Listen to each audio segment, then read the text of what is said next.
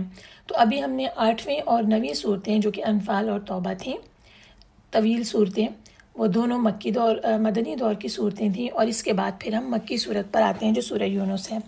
غور کیجیے گا کہ یہاں پھر مضامین میں کس طرح تبدیلی ہوتی ہے، اور جو کہ مکی صورتوں کے مضامین ہیں، اور بلکہ سمجھیے کہ اسی دور کا جو ہم نے سورہ الانعام میں اور سورہ الاعراف کے شروع میں بتایا تھا کہ کیا حالات تھے مکے میں اور وہ صورتیں نازل ہوئیں، وہی حالات پس منظر میں رکھتے ہوئے اس صورت کا بھی مطالعہ کریں گے۔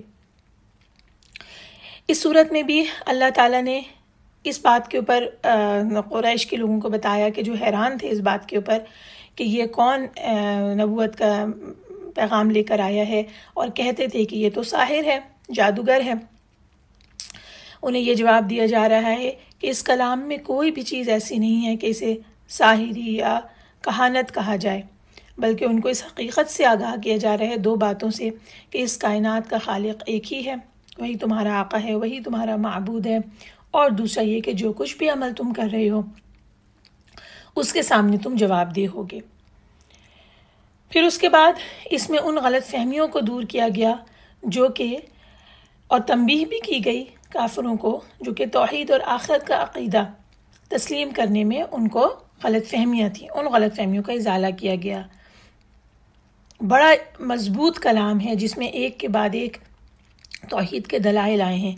پھر اس کے بعد وہ شبہات اور وہ اعتراضات جو رسول اللہ صلی اللہ علیہ وسلم کی رسالت پر کر رہے تھے اس کے جواب دیے گئے ہیں۔ جو کچھ اگلی زندگی میں پیش آنے والا ہے آخرت میں اس سے ہوشیار کیا گیا ہے، اور قصص کے ذریعے جیسے فرعون کا قصہ ہے اس کے ذریعے یہ سمجھایا گیا کہ بعد میں پچھتانے کا کوئی فائدہ نہیں ہوگا، ابھی تمہارے پاس مہلت عمل موجود ہے۔ یہ بتایا گیا کہ دنیا کی زندگی ایک امتحان ہے، اور اس امتحان کے لیے تمہارے پاس بس اتنی ہی مہلت ہے جتنی تم اس دنیا میں سانس لے رہے ہو، پھر تم یہ سوچ لو کہ تمہیں کس راستے کو اختیار کرنا ہے۔ اور اس سلسلے میں حضرت نوح علیہ السلام کا قصہ یہاں بہت مختصراً آیا ہے، اور حضرت موسیٰ علیہ السلام کا قصہ نسبتاً تفصیل کے ساتھ بیان کیا گیا ہے۔ ان دونوں قصص سے رسول اللہ صلی اللہ علیہ وسلم کے مخاطب جو لوگ تھے ان کو اور رسول اللہ صلی اللہ علیہ وسلم کی امت کو 4 اہم باتیں ہیں جو کہ اس میں نکلتی ہیں، جو سکھائی گئی ہیں۔ پہلی بات تو یہ کہ جو رسول اللہ صلی اللہ علیہ وسلم کے ساتھ معاملہ تم لوگ کر رہے ہو ایسے ہی معاملہ نوح کی قوم نے اور موسیٰ کی قوم نے ان کے نبی کے ساتھ کیا تھا، اور دیکھ لو کہ جس انجام سے وہ دوچار ہوئے تمہارے رب کے لیے مشکل نہیں کہ تمہیں بھی اس انجام سے دوچار کر دے۔ اور محمد صلی اللہ علیہ وسلم کے ساتھیوں کو جن کو آج تم بے بسی اور کمزوری کی حالت میں دیکھ رہے ہو، اس سے یہ بات نہ سمجھ لینا کہ ہمیشہ یہ ایسے ہی رہیں گے۔ تمہیں اس بات کی کیا خبر نہیں ہے کہ ان لوگوں کے پیچھے بھی اسی رب کا ہاتھ ہے جو کہ موسیٰ اور ہارون کے پیچھے تھا، جو رب اور نوح علیہ السلام کے پیچھے سے مطلب یہ ہے کہ ان کی پشت پر تھا، ان کا مددگار تھا۔ تو وہ رب جو ہے اس کے لیے کوئی مشکل نہیں ہے کہ وہ حالات کی بساط کو الٹ دے لمحے بھر میں اور تم کہیں سے کہیں پہنچ جاؤ۔ تیسری بات یہ کہ اس وقت تمہارے پاس مہلت ہے، اگر تم نے اس مہلت کو ضائع کر دیا تو پھر فرعون کی طرح جو آخری وقت میں کہتا تھا کہ اب میں ایمان لے آیا موسیٰ کے رب پہ، تو وہ آخری وقت کے ایمان لانا اس سے کوئی فائدہ مند نہیں ہو سکا۔ تو اسی طرح تمہاری آخری لمحے کی توبہ جو ہے وہ قبول نہیں ہوگی۔ یہ وقت ہے جب یہ توبہ کرنے کا ہے۔ اور پھر رسول اللہ صلی اللہ علیہ وسلم کے ساتھ مومنین کو بھی یہ تسلی دی گئی ہے، ان کے لیے تسلی ہے کہ اللہ تعالیٰ اپنے فضل سے ان کو بھی اس حالت سے نکالے گا۔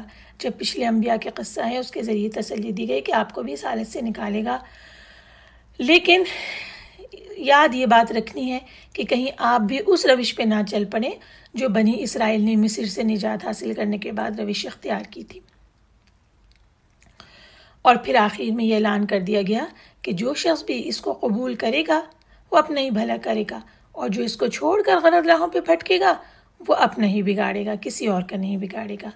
آئیے سورہ یونس کی ابتدائی 10 آیتوں کا ترجمہ سنتے ہیں۔ اعوذ باللہ من الشیطان الرجیم، بسم اللہ الرحمن الرحیم۔ الف لام را، یہ حکمت والی کتاب کی آیتیں ہیں۔ کیا لوگوں کے لیے یہ تعجب کی بات ہے کہ ہم نے ان میں سے ایک آدمی کی طرف وحی بھیجی کہ آپ لوگوں کو ڈرائیں اور ان لوگوں کو خوشخبری دیں جو ایمان لائے کہ بے شک ان کے لیے ان کے رب کے ہاں سچائی کا مرتبہ ہے۔ کافروں نے کہا بے شک یہ تو صاف جادوگر ہے۔ بے شک تمہارا رب وہ ہے جس نے آسمانوں و زمین کو 6 دنوں میں پیدا کیا، پھر وہ عرش پر مستوی ہو گیا۔ وہی ہر کام کی تدبیر کرتا ہے، کوئی سفارشی نہیں بن سکتا بغیر اس کی اجازت کے۔ یہی اللہ ہے تمہارا رب، چنانچہ تم اسی کی عبادت کرو۔ پھر کیا تم نصیحت نہیں پکڑتے؟ تم سب کو اسی کی طرف لوٹ کر جانا ہے۔ اللہ کا وعدہ سچا ہے، بے شک وہی مخلوق کو پہلی بار پیدا کرتا ہے، پھر وہی اسے دوبارہ زندہ کرے گا، تاکہ ان لوگوں کو انصاف کے ساتھ بدلہ دے جو ایمان لائے اور جنہوں نے نیک عمل کیے، اور جن لوگوں نے کفر کیا ان کے لیے پینے کو کھولتا ہوا پانی اور دردناک عذاب ہوگا، اس لیے کہ وہ کفر کرتے تھے۔ وہی ہے اللہ جس نے سورج کو چمک والا بنایا اور چاند کو نور اور اس کی منزلیں مقرر کی تاکہ تم سالوں کی گنتی اور حساب معلوم کر سکو۔ یہ سب کچھ اللہ نے حق ہی کے ساتھ پیدا کیا ہے۔ وہ اپنی آیتیں تفصیل سے بیان کرتا ہے ان لوگوں کے لیے جو جانتے ہیں۔ بے شک رات اور دن کے بدل بدل کر آنے جانے میں اور جو کچھ اللہ نے آسمانوں اور زمین میں پیدا کیا ہے اس میں بھی البتہ نشانیاں ہیں ان لوگوں کے لیے جو ڈرتے ہیں۔ بے شک وہ لوگ جو ہماری ملاقات کی امید نہیں رکھتے اور وہ دنیا کی زندگی پر راضی اور اسی پر مطمئن ہیں، اور وہ لوگ جو ہماری نشانیوں سے غافل ہیں، وہی ہیں جن کا ٹھکانہ دوزخ ہے ان عملوں کی وجہ سے جو وہ کماتے تھے۔ بے شک جو لوگ ایمان لائے اور جنہوں نے نیک عمل کیے ان کا رب ان کے ایمان کی وجہ سے انہیں جنت کے باغوں کی راہ دکھائے گا جن کے نیچے نہریں بہتی ہوں گی۔ نعمتوں والے باغات میں اس جنت میں ان کی پکار ہوگی سبحانک اللہم وتحیتہم فیہا سلام۔ ان کی پکار ہوگی اے اللہ تو پاک ہے، اور اس میں ان کی دعا ہوگی سلام، اور ان کی آخری پکار یہ ہوگی کہ تمام تعریفیں اللہ رب العالمین ہی کے لیے ہیں۔ وآخر دعواہم ان الحمدللہ رب العالمین۔ آئیے ان آیات کی تشریح پہ نگاہ ڈالتے ہیں۔ ابتدائی آیات میں قرآن پاک کو الکتاب الحکیم کہا گیا، یعنی جو حکمت سے بھری ہوئی ہے، اور یہاں پر کہا گیا کہ لوگوں کو اس بات پر تعجب ہے کہ ہم نے انہی میں سے ایک شخص کو کلام دیا ہے۔ مطلب یہ ہے کہ نادان لوگ یہ سمجھ رہے ہیں کہ یہ کلام جو یہ شخص سنا رہا ہے یہ کوئی شاعرانہ بات ہے یا کوئی جادو ہے، اس پر انہیں متنبہ کیا جا رہا ہے کہ یہ تو کتاب حکیم کی آیات ہیں، اگر تم ان کی طرف توجہ نہیں کرو گے تو سرے سے حکمت سے محروم رہ جاؤ گے، اور تمہیں جو تعجب ہے وہ کس بات کے اوپر ہے؟ اگر انسانوں کو متنبہ کرنے کے لیے، وارن کرنے کے لیے انسان کو ہی رسول نہ مقرر کیا جاتا تو کیا فرشتہ یا جن یا حیوان مقرر کیا جاتا؟ اب سوال یہ ہے کہ اگر انسان حقیقت سے غافل ہے اور اللہ تعالیٰ اپنی طرف سے ایک آدمی کو اس لیے مقرر کر رہا ہے کہ وہ حقیقت سمجھائے اسے، تو سوچو کہ جب وہ اسے ریجیکٹ کر دے گا تو نقصان کس کا ہوگا؟ لہٰذا تعجب کرنے والوں کو یہ بات سوچنا چاہیے کہ وہ کس بات کے اوپر تعجب کر رہے ہیں، بلکہ حیرانگی کی حالت تو ان کی اپنی ہے کہ جس بات کے اوپر وہ تعجب کر رہے ہیں یا جس بات کو جھوٹ قرار دے رہے ہیں اس کے اوپر ذرا بھی غور نہیں کر رہے، یہ نہیں دیکھ رہے کہ جو بات کہہ رہا ہے وہ بات ہے کیا، اور یہ بھی نہیں دیکھ رہے کہ جو اثرات اس کی اس بات سے، اس کلام سے ایمان لانے والوں کی زندگی کے اوپر پڑ رہے ہیں وہ کس نوعیت کے ہیں۔ یہ تمام لوگ جو اس پر ایمان لا رہے تھے وہ ان کے آس پاس ہی تو بس رہے تھے، ان کی زندگیوں کے اوپر بھی غور نہیں کر رہے اور تعجب کر رہے ہیں۔ اس کے بعد جو آیات ہیں جس میں اللہ تعالیٰ کی قدرت کا بیان ہے، تمام طویل کلام جو ہم نے 10 آیات یہاں پڑھی، اس میں ایک کے بعد ایک اللہ تعالیٰ کی قدرتوں کا بیان ہے۔ بتایا گیا کہ اللہ تعالیٰ نے ایک عظیم قدرت کے ساتھ عظیم سلطنت کو پیدا کیا۔ اس میں سورج ہے، اس میں چاند ہے، سورج سے نکلنے والی شعاعیں بالکل علیحدہ ہیں اور چاند سے نکلنے والی شعاعیں بالکل علیحدہ ہیں، دونوں الگ الگ چیزیں، ایک ضیاء ہے، دعا الف حمزہ ضیاء، اور دوسرا جو ہے وہ نور ہے، ان دونوں میں فرق ہے۔ اللہ نے دن کو سورج کا راج قائم کیا، رات کو چاند کا راج قائم کیا۔ چاند کی اس نے منزلیں مقرر کی، ابتدا میں جب چاند آتا ہے تو بہت چھوٹا ہوتا ہے، پھر آہستہ آہستہ اس کے نور میں اضافہ ہوتا چلا جاتا ہے، اور پھر وہ بدر کامل بنتا ہے، مطلب فل مون بنتا ہے، پھر آہستہ آہستہ کم ہونا شروع ہو جاتا ہے حتیٰ کہ مہینے پورے ہونے پر پہلی حالت میں واپس آ جاتا ہے۔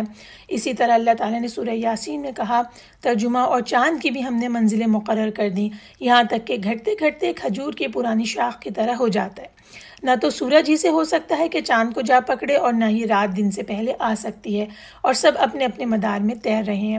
سورہ الانعام میں اللہ نے بیان کیا، اور سورج اور چاند کو ذریعہ حساب بنایا ہے۔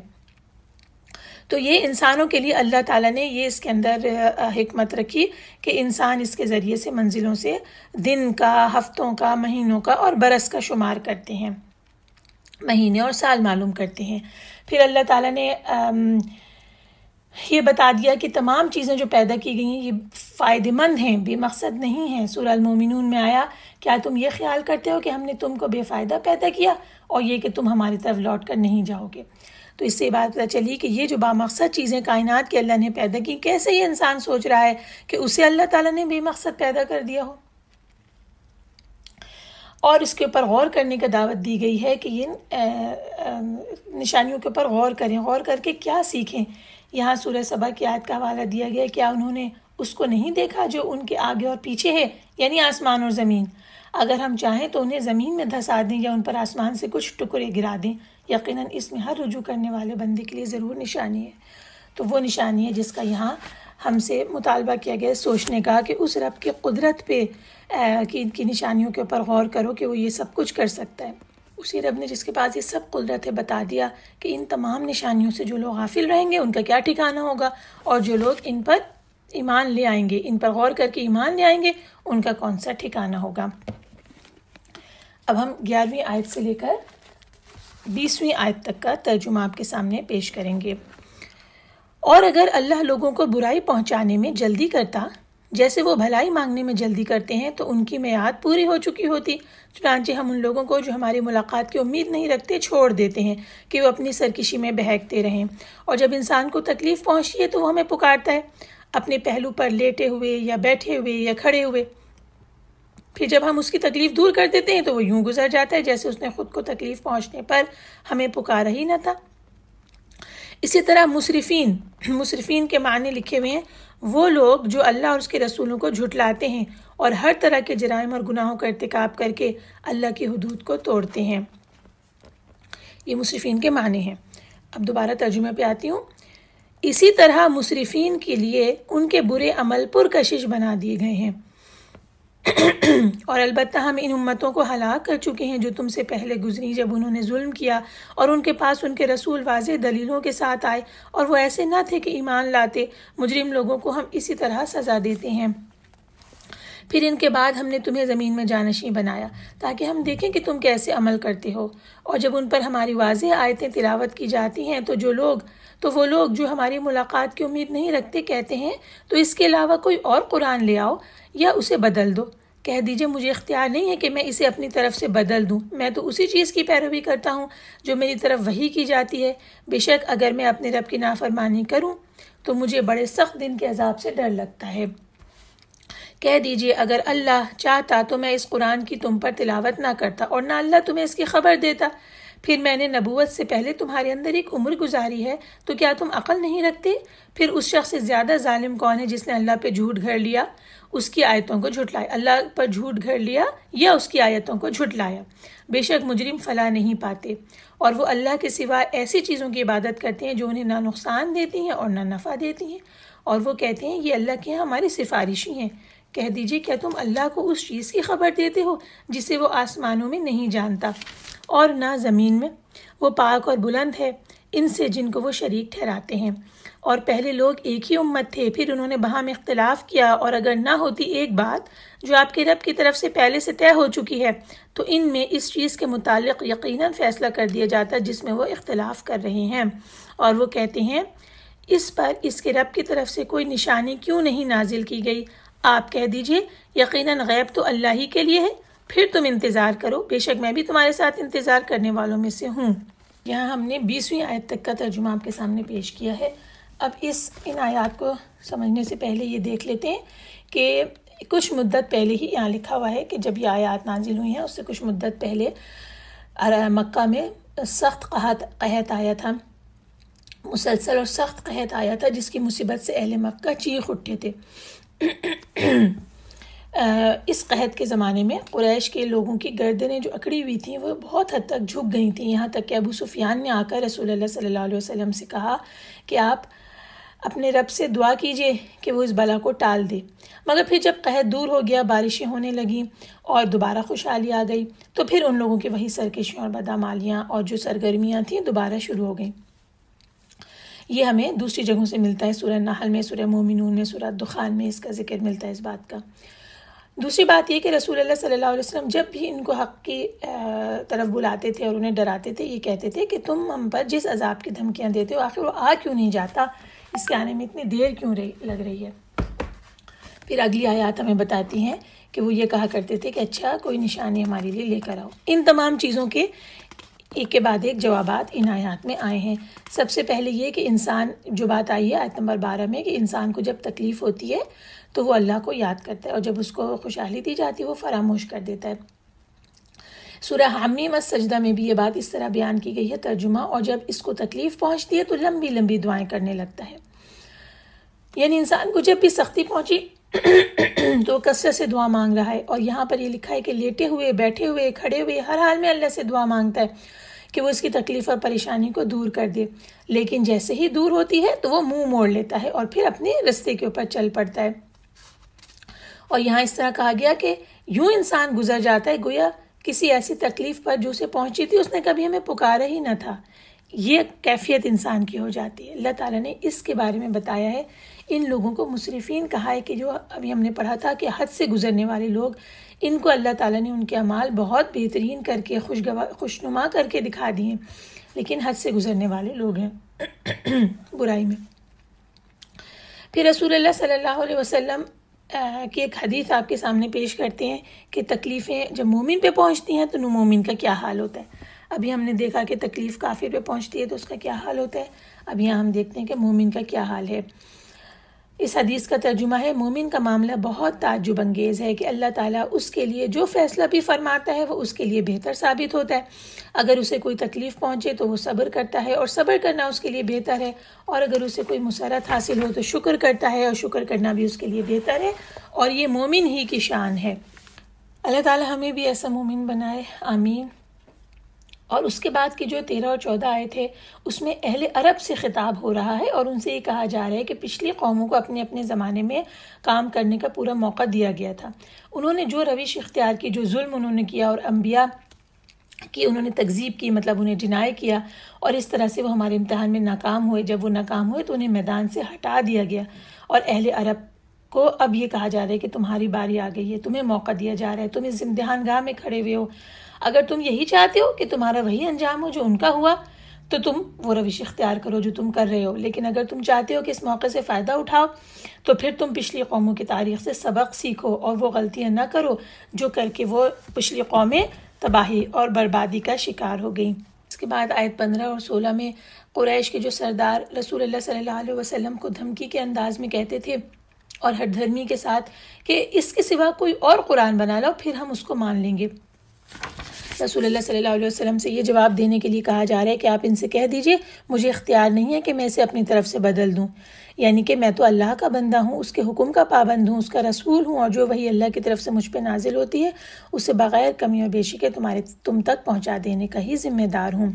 اور پھر اس کے بعد اس بات کا جواب دیا گیا ہے جو یہ کہتے تھے کہ یہ اپنے دل سے بنا رہے ہیں اس کلام کو، اس کے بارے میں زبردست دلیل دی گئی ہے کہ بھئی محمد صلی اللہ علیہ وسلم کی زندگی تو ان لوگوں کے سامنے ہی کی چیز تھی، پیدائش سے لے کے بڑے ہونے تک وہ انہی کے سامنے تھے، ان سے پہلے 40 سال نبوت سے پہلے ان کے درمیان گزار چکے تھے، ان کا رہنا سہنا، ملنا جلنا، لین دین، شادی بیاہ، ہر چیز قریش کے ساتھ ہوئی تھی، کوئی بھی زندگی کا پہلو چھپا ہوا نہیں تھا۔ تو پھر مکے کے لوگوں کا ہر شخص یہ جانتا تھا کہ وہ کتنے صادق اور کتنے امین ہیں۔ تو یہاں پر ان سے یہ بات پوچھی گئی ہے کہ ایک عمر تمہارے اندر گزاری ہے، کیا تم عقل نہیں رکھتے؟ یعنی کہ تمہیں اس بات کی عقل نہیں ہے کہ جو کلام تم سن رہے ہو یہ سچ ہے یا باطل ہے، حق ہے یا باطل ہے؟ اور حقیقت یہ ہے کہ ان کے دل سے ہر شخص جانتا تھا کہ یہ کلام جو ہے وہ سچ ہے، کیونکہ جیسے کہ ہم نے دیکھا کہ ابو سفیان جب ہرقل کے شاہ روم کے دربار میں پہنچتے ہیں تو اس وقت جب کہ وہ کافر تھے تب بھی رسول اللہ صلی اللہ علیہ وسلم کے حق میں شہادت ہی دیتے ہیں۔ تو اس طرح سے ان کی سچائی کے بارے میں قریش اپنے دل سے جانتے تھے وہ سچے ہیں۔ اور آیت نمبر 20 میں جو بار بار یہ نشانی کا مطالبہ کرتے تھے اس کا جواب دیا گیا۔ یعنی رسول کو جھوٹا قرار دیتے تھے، ضد پکڑتے تھے، ہٹ دھرمی کرتے تھے اور کہتے تھے کہ محمد پر ان کے رب کی طرف سے کوئی نشانی کیوں نہیں اتاری گئی؟ اور اس سے مراد ان کے دل میں یہ تھی کہ جیسا قوم سمود کو اونٹنے کی نشانی دی گئی تھی، اس قسم کی کوئی نشانی ہو، یعنی جو ظاہری نشانی ہو. یا یہ کہتے تھے اکثر آ کے کہ کوہ صفا کو سونے کا پہاڑ بنا دیا جائے، یا یہ کہتے تھے کہ مکے کے پہاڑوں کو ہٹا کر ان کی جگہ باغات بنا دی جائیں، نہریں جاری کر دی جائیں. اس قسم کی باتیں کیا کرتے تھے. تو اللہ تعالیٰ نے دوسری جگہوں کے اوپر بھی اس کا جواب دیا ہے. قرآن پاک میں سورہ الفرقان میں ہے، وہ اللہ بہت بابرکت ہے، وہ اگر چاہے تو آپ کے لیے اس سے بہتر چیزیں بنا دے، یعنی باغات جن کے نیچے نہریں بہہ رہی ہوں، نیز آپ کے محل بنا دے. بلکہ یہ تو قیامت ہی کو جھٹلاتے ہیں، اور ہم نے قیامت کے جھٹلانے والوں کے لیے بھڑکتا دوزخ تیار کر رکھا ہے. تو یہ دوسری جگہ اس طرح کا جواب دیا گیا، جس سے مطلب یہ ہے کہ ان کے دل میں تکذیب موجود ہے، لہٰذا بڑی سے بڑی چیز بھی سامنے نظر آ جائے گی تو یہ اسے جھٹلا دیں گے.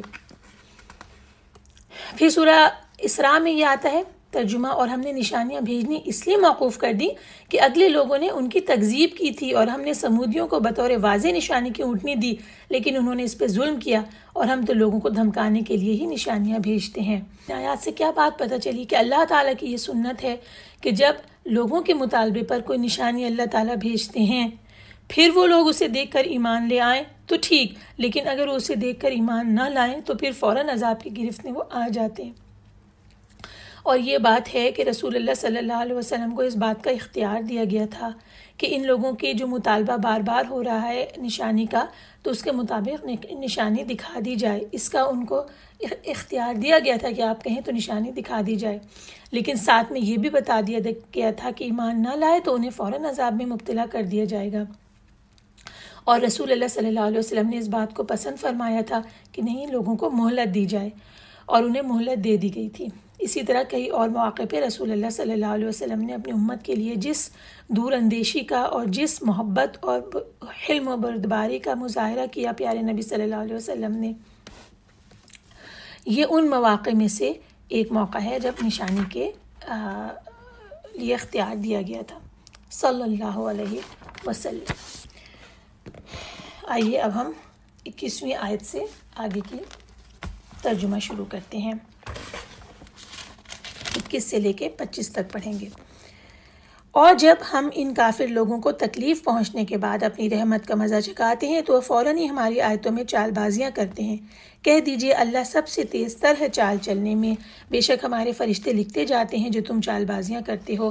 وہی ہے اللہ جو تمہیں خشکی اور تری میں چلاتا ہے، حتیٰ کہ جب تم کشتیوں میں ہوتے ہو اور وہ سواریوں کو موافق ہوا کے ساتھ لیے چلتی ہیں اور وہ ان سے خوش ہوتے ہیں، تو اچانک ان کشتیوں پر طوفانی ہوا آ پہنچتی ہے اور لہریں ان پر ہر طرف سے امڑ آتی ہیں، اور وہ خیال کرتے ہیں کہ بے شک وہ طوفان میں گھر گئے ہیں. تو اس وقت خالص اللہ کی عبادت کرتے ہوئے اسے پکارتے ہیں کہ اگر تو نے ہمیں اس طوفان سے نجات دی تو ہم ضرور شکر گزار ہو جائیں گے. پھر جب یعنی اللہ نے انہیں نجات دی تو وہ فوراً ہی زمین میں ناحق سرکشی کرنے لگتے ہیں.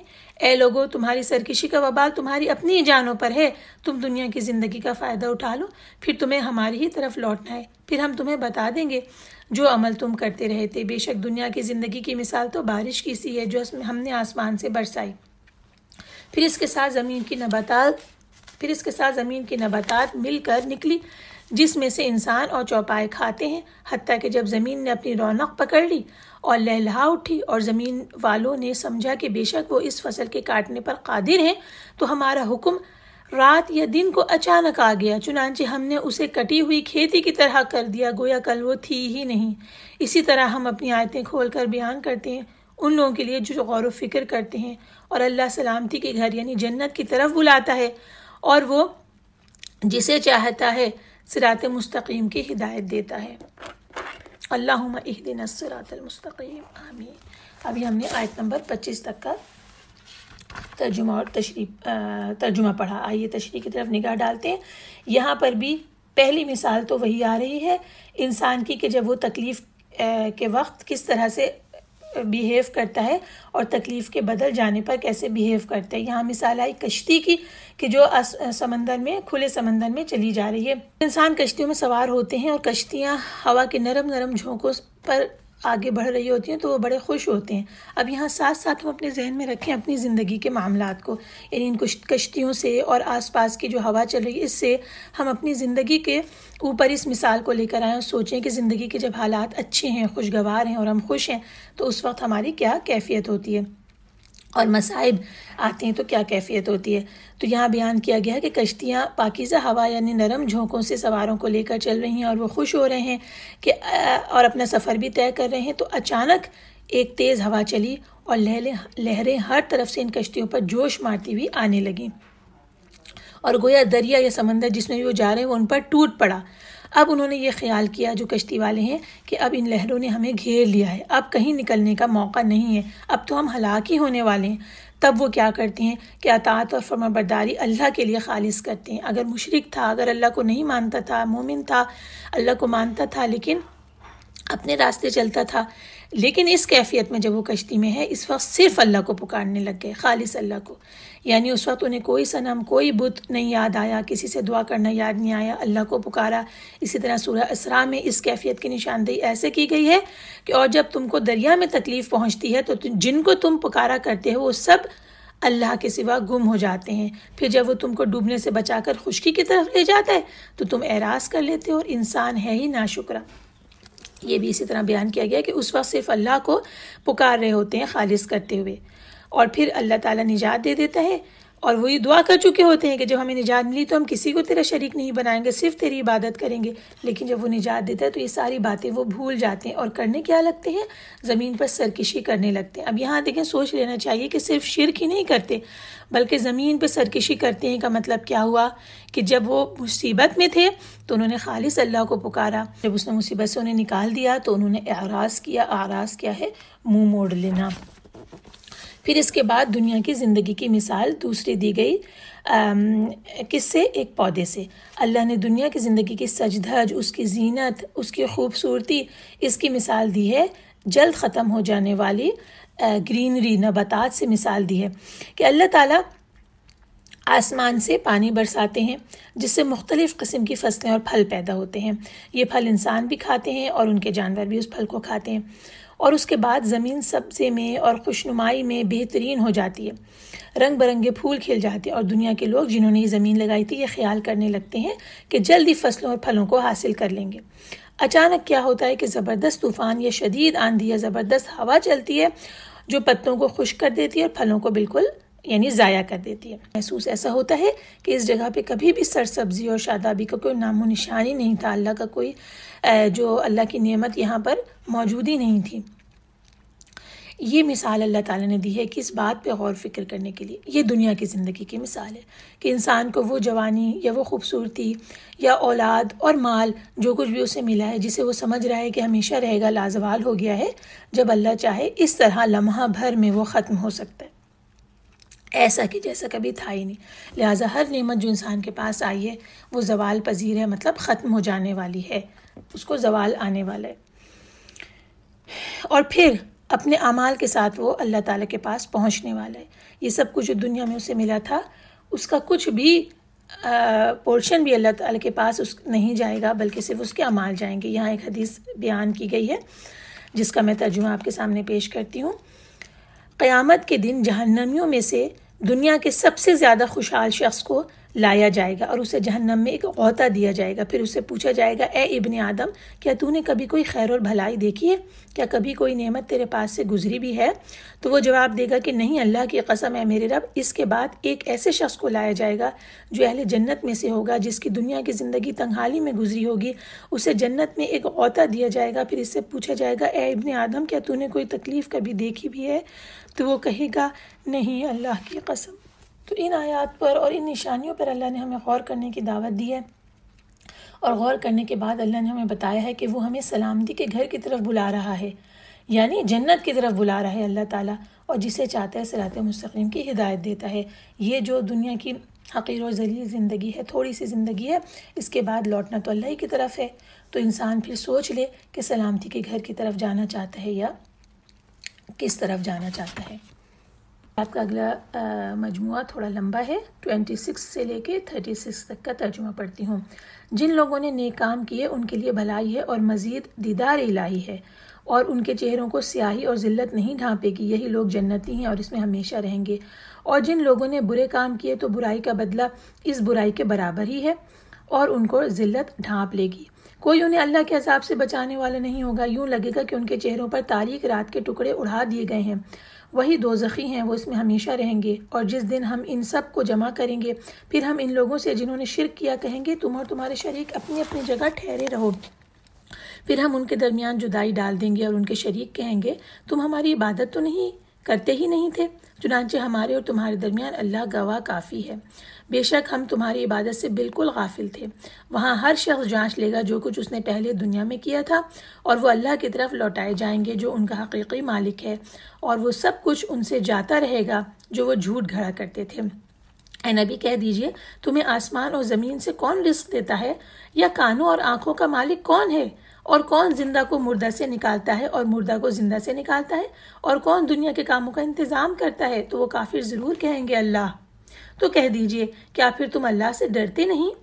یہی تو ہے اللہ تمہارا رب سچا، پھر حق کے بعد گمراہی کے سوا کیا ہے؟ پھر تم کدھر پھیرے جاتے ہو؟ اسی طرح آپ کے رب کا کلمہ ان لوگوں کے بارے میں ثابت ہو کر رہا جنہوں نے نافرمانی کی کہ بے شک وہ ایمان نہیں لائیں گے۔ کہہ دیجئے کیا تمہارے بناوٹی شریکوں میں سے کوئی ہے جو پہلی بار مخلوق پیدا کرے پھر اسے دوبارہ پیدا کرے؟ کہہ دیجئے اللہ ہی پہلی بار مخلوق کو پیدا کرتا ہے پھر وہی دوبارہ بھی پیدا کرے گا، لہٰذا تم کہاں بہکائے جا رہے ہو؟ کہہ دیجئے کیا تمہارے شریکوں میں سے کوئی ہے جو حق کی طرف ہدایت دیتا ہو؟ کہہ دیجئے اللہ ہی حق کی ہدایت دیتا ہے۔ پھر کیا جو حق کی طرف ہدایت دیتا ہے وہ اس بات کا زیادہ حقدار ہے کہ اس کی پیروی کی جائے، یا وہ زیادہ حقدار ہے جو خود ہدایت یافتہ نہیں؟ مگر یہ کہ اسے حق کی ہدایت دی جائے۔ چنانچہ تمہیں کیا ہوا ہے؟ تم کیسے فیصلے کرتے ہو؟ اور ان کافروں میں سے اکثر گمان ہی کی پیروی کرتے ہیں۔ بے شک گمان حق کے مقابلے میں کچھ بھی فائدہ نہیں دیتا۔ بے شک اللہ خوب جاننے والا ہے جو کچھ وہ کر رہے ہیں۔ ابھی ہم نے آیت نمبر 36 تک کا ترجمہ آپ کے سامنے پیش کیا ہے۔ ان آیات میں غور و فکر کے لیے بہت کچھ ہے، لیکن ہم مختصر ترین طریقے سے اس کی تشریح کرنے کی کوشش کریں گے جتنا ہمارے پاس وقت ہے اس کے حساب سے۔ تو سب سے پہلے اللہ تعالیٰ نے سوال کیا ہے کون ہے جو آسمان سے رزق پہنچاتا ہے، کون ہے جو مردہ کو زندہ، زندہ سے مردہ کو نکالتا ہے۔ تو اب دیکھیے کہ یہاں پر ایک کے بعد ایک جو دلائل آئیں گے، یہ توحید الالوہیہ، توحید الربوبیہ اور توحید اسماء و صفات ان تمام امور کو کا احاطہ کرتے ہیں۔ سب سے پہلے یہ والی 31 آیت میں بات آئی کہ یہ مشرکین جو تھے یہ مانتے تھے کہ اللہ تعالیٰ ہی تدبیر کرتا ہے، لیکن اس کے باوجود توحید الالوہیہ کے قائل نہیں تھے، یعنی الہ نہیں تسلیم کرتے تھے، اور اس کی اللہ تعالیٰ کی عبادت میں دوسروں کا اللہ کا شریک ٹھہراتے تھے۔ اور آج بھی ایمان کے دعوے کے باوجود بہت سارے لوگ اس کے اندر شرک کرتے ہیں، اللہ کی الہیت میں شرک کرتے ہیں اور اس کے ساتھ دوسروں کو شریک ٹھہرا لیتے ہیں۔ اب یہاں کہا جا رہا ہے کہ رب اور الہ جو اللہ تعالیٰ ہی ہے، اور تم خود اعتراف کر رہے ہو کہ ہر چیز کا خالق اور مالک اور مدبر ہے، تو پھر تم اس ایک معبود کو چھوڑ کر دوسرے کیوں معبود بنائے پھرتے ہو؟ اور سوال کیا گیا کہ یہ بتاؤ کہ تم جنہیں اللہ کا شریک بتاتے ہو، کیا انہوں نے اس کائنات کو پہلی بار پیدا کیا تھا؟ کیا وہ دوبارہ پیدا کرنے کے اوپر قدرت رکھتے ہیں؟ تمہارا جواب ہوگا کہ نہیں، پہلی بار بھی پیدا اللہ ہی نے کیا تھا اور دوبارہ پیدا بھی اللہ ہی کرے گا۔ پھر دوبارہ یہ سوال پوچھا گیا کہ تم یہ ہدایت کا جو راستہ ہے اسے چھوڑ کر کہاں پھرے جا رہے ہو؟ پھر ایک اور سوال پوچھا گیا کہ جب کوئی مسافر راستے سے بھٹک جائے تو کس سے جا کر راستہ پوچھتا ہے؟ اسی سے راستہ پوچھتا ہے نا جسے راستہ معلوم ہو۔ کیا وہ اس سے جا کے راستہ پوچھتا ہے جسے خود معلوم نہ ہو اور دوسروں سے پوچھتا پھر رہا ہو؟ نہیں۔ تو پھر یہ بتاؤ کہ دلوں کو گمراہی سے ہدایت کی طرف پھیرنے والا کون ہو سکتا ہے اللہ کے علاوہ؟ اللہ ہو سکتا ہے یا وہ شرکا جنہیں خود ہی راستہ نہیں پتہ؟ اور اس بات کو اس کے اوپر ختم کیا گیا کہ پس تم کو کیا ہو گیا، تم کیسے فیصلے کرتے ہو؟ یعنی تمہاری عقلوں کے ساتھ کیا ہو گیا ہے کہ تم اللہ تعالیٰ کے ساتھ اس کی مخلوق کو برابر ٹھہرا رہے ہو، جبکہ یہ تمام جو اللہ تعالیٰ نے اوپر ہمیں دلائل دی ہیں اس بات کا تقاضا کرتے ہیں کہ صرف ایک اللہ کو معبود مانا جائے اور عبادت کی تمام قسمیں صرف اسی کے لیے خالص کر لی جائیں۔ اللہ تعالیٰ ہمیں توحید کامل کی طرف رہنمائی عطا فرمائے اور ہر قسم کے چھوٹے اور بڑے اور چھپے ہوئے اور ظاہر شرک سے محفوظ رکھے، آمین۔ اگلی آیات کے ترجمے کی طرف چلتے ہیں۔ اور یہ قرآن ایسا نہیں کہ غیر اللہ کی طرف سے گھڑ لیا گیا ہو، بلکہ یہ تو ان کتابوں کی تصدیق کرتا ہے جو ان سے پہلے کی ہیں، اور ان تمام کتابوں کی تفصیل بیان کرتا ہے، اس میں کوئی شک نہیں یہ رب العالمین کی طرف سے ہے۔ کیا وہ کافر کہتے ہیں کہ اس یعنی رسول نے اسے گھڑ لیا ہے؟ اے نبی کہہ دیجئے تو تم اس جیسی ایک ہی صورت لے آؤ اور اس میں مدد کے لیے اللہ کے سوا جس کو بلا سکتے ہو بلا لو اگر تم سچے ہو۔ بلکہ انہوں نے ایسی چیز کو جھٹلایا جس کا اپنے علم سے وہ احاطہ نہ کر سکے، اور ابھی تک اس کی حقیقت بھی ان پہ نہیں کھلی تھی۔ اسی طرح ان لوگوں نے جھٹلایا تھا جو ان سے پہلے تھے، پھر دیکھیے ظالموں کا کیسا انجام ہوا۔ اور ان میں سے بعض وہ ہیں جو اس یعنی قرآن پر ایمان لاتے ہیں، اور ان میں سے بعض وہ ہیں جو اس پر ایمان نہیں لاتے، اور آپ کا رب ان فساد کرنے والوں کو خوب جانتا ہے۔ 37 سے لے کے 40 تک کی جو آیت ہم نے پڑھی ہے یہ قرآن پاک کے اعجاز کو بیان کر رہی ہے، معجزے کو بیان کر رہی ہے۔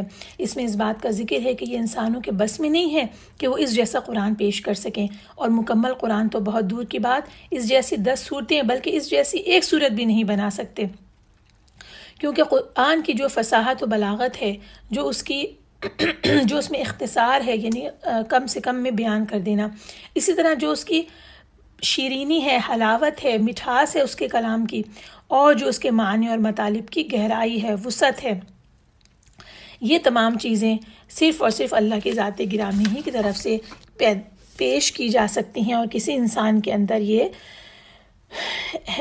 انسان میں یہ صلاحیت نہیں کہ وہ اس جیسی کتاب لا سکے۔ لکھا ہوا ہے کہ قرآن پاک کے چیلنج کا یہ تیسرا مقام ہے، جہاں پر اللہ تعالیٰ نے چیلنج کیا تھا اور انہیں یہ دعوت دی تھی کہ اگر وہ اپنے دعوے میں سچے ہیں تو کہ یہ قرآن محمد نے خود اپنی طرف سے بنایا ہے، نعوذ باللہ، تو پھر اس کا مقابلہ کر کے دکھائیں۔ سورہ بنی اسرائیل اسراء، اس میں یہ آیا ہے، کہہ دیجئے کہ اگر انسان اور جن اس بات پر مجتمع ہوں کہ اس قرآن جیسا بنا لائیں تو اس جیسا نہ لا سکیں گے، اگرچہ وہ ایک دوسرے کے مددگار بھی ہوں۔ پھر سورہ ہود آئی جس میں اللہ تعالیٰ نے اس چیلنج کے اندر کمی کر دی، اور کیا کہا؟ سورہ ہود میں فرمایا کیا یہ کہتے ہیں کہ اس نے قرآن از خود بنا لیا ہے؟ کہہ دیجئے کہ اگر سچے ہو تو تم بھی اس جیسی 10 صورتیں بنا لاؤ، اور اللہ کے سوا جس کو بلا سکتے ہو بلا لو۔ اور اس کے بعد اللہ تعالیٰ نے مزید کمی کر دی اس صورت میں جو ابھی ہم نے یہاں پڑھی ہے، سورہ یونس کی آیت، اس میں کہا گیا کیا یہ لوگ کہتے ہیں کہ پیغمبر نے اس کو اپنی طرف سے بنا لیا؟ کہہ دیجئے کہ اگر سچے ہو تو تم بھی اس طرح کی ایک صورت بنا لاؤ، اور اللہ کے سوا جن کو تم بلا سکتے ہو بلا لو۔ اب دیکھیے کہ قرآن پاک ایک چیلنج کے طور پر عرب قوم کے پاس آ گیا، جو کہ خود زبان کی فصاحت و بلاغت کو بہترین طریقے سے جانتے تھے، بہترین اشعار کہنے والے لوگ تھے۔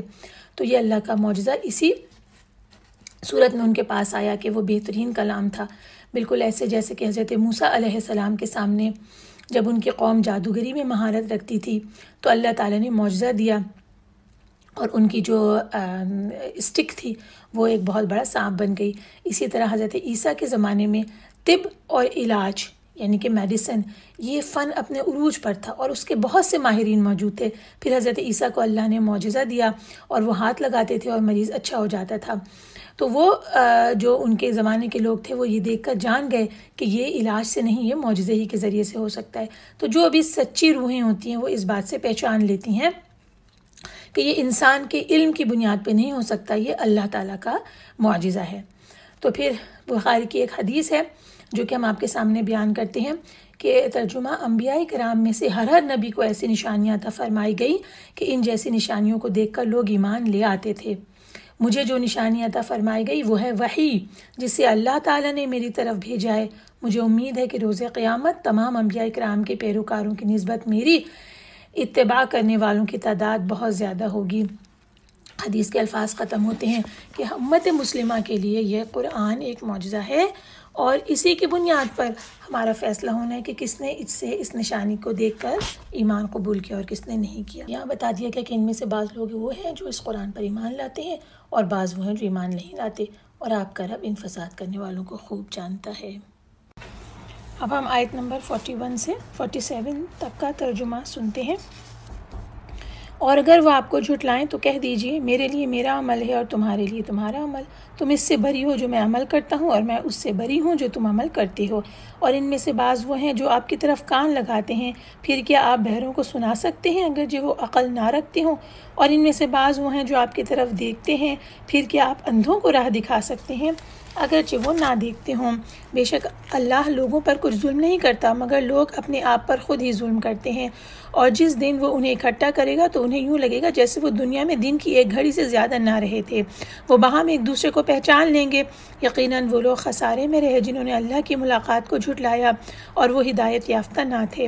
اور اے نبی، اگر ہم ایسا کوئی عذاب آپ کو دکھا دیں جس کا ہم ان سے وعدہ کرتے ہیں، یا ہم آپ کو وفات دے دیں، تو انہیں ہماری ہی طرف لوٹنا ہے، پھر اللہ ان کاموں پر گواہ ہے جو وہ کرتے ہیں، اور ہر امت کا ایک رسول ہے، پھر جب ان کا رسول آ گیا تو ان میں انصاف کے ساتھ فیصلہ کر دیا گیا اور ان پر ظلم نہیں کیا جاتا۔ ان آیات میں شروع میں مشرکین سے اظہار براءت آیا ہے۔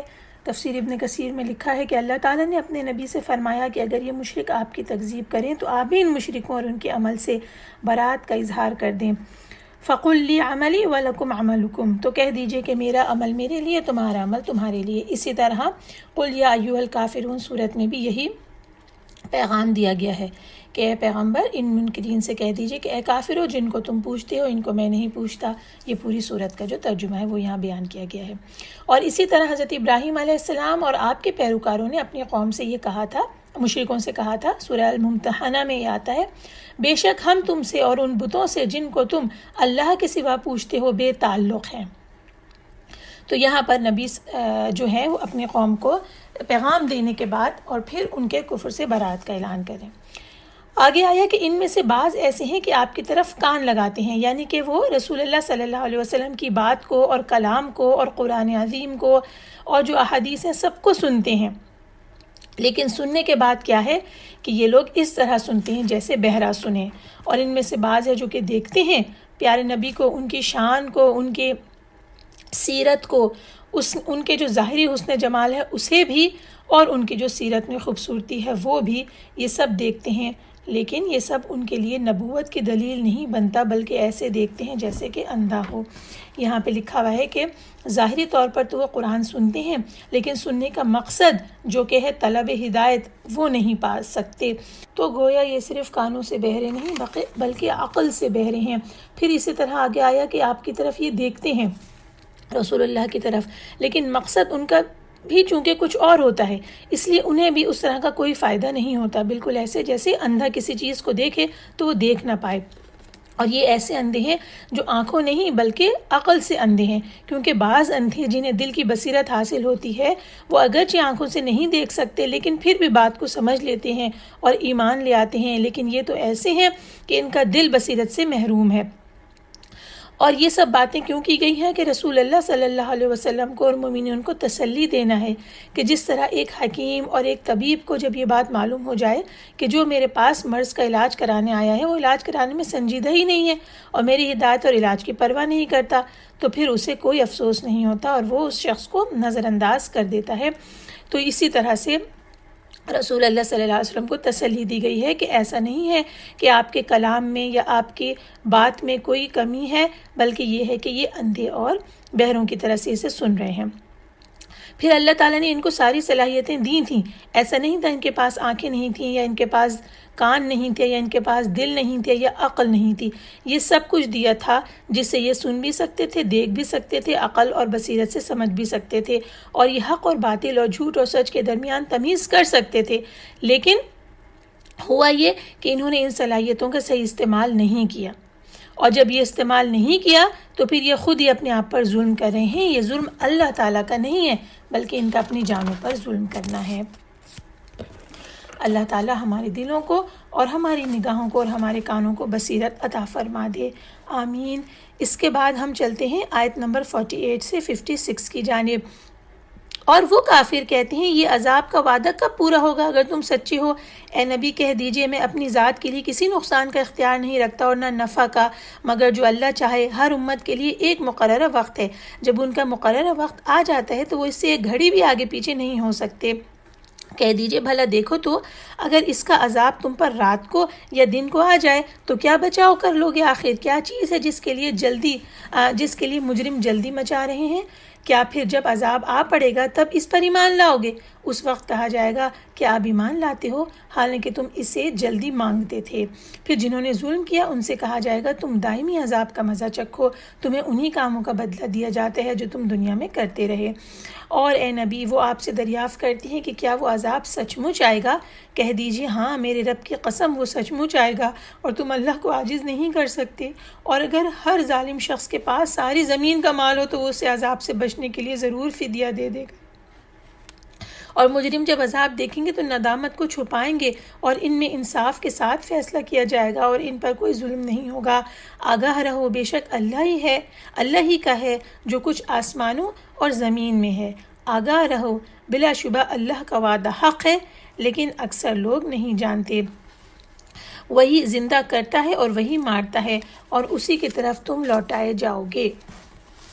ابھی ہم نے 56 تک کا پڑھا۔ اس میں کیا ہے کہ قیامت کے جلد آ جانے کا مطالبہ کرتے تھے، کہتے تھے کہ کب آئے گی جس سے تم ہمیں ڈراتے ہو۔ یہاں پر اس کا جواب دیا گیا ہے، اللہ تعالیٰ نے اس بات کا جواب دیا ہے کہ مشرکوں کے اس کفر کی اور کافرین اور مشرکین کے اس کفریہ بات کا جواب دیا کہ وہ عذاب کے جلدی آنے کا مطالبہ کرتے تھے اور پوچھتے تھے کہ وقت کون سا مقرر کیا گیا ہمیں وہ بتاؤ۔ تو یہاں کہہ دیا گیا کہ اس بات کا کوئی فائدہ نہیں ہے، اللہ تعالیٰ نے اس کی خبر دی ہے سورہ الشورى میں۔ جو لوگ اس پر ایمان نہیں رکھتے وہ اس کو جلدی طلب کر رہے ہیں اور جو مومن ہیں وہ اس سے ڈرتے ہیں اور جانتے ہیں کہ وہ برحق ہے۔ یہ جواب دے دیا گیا۔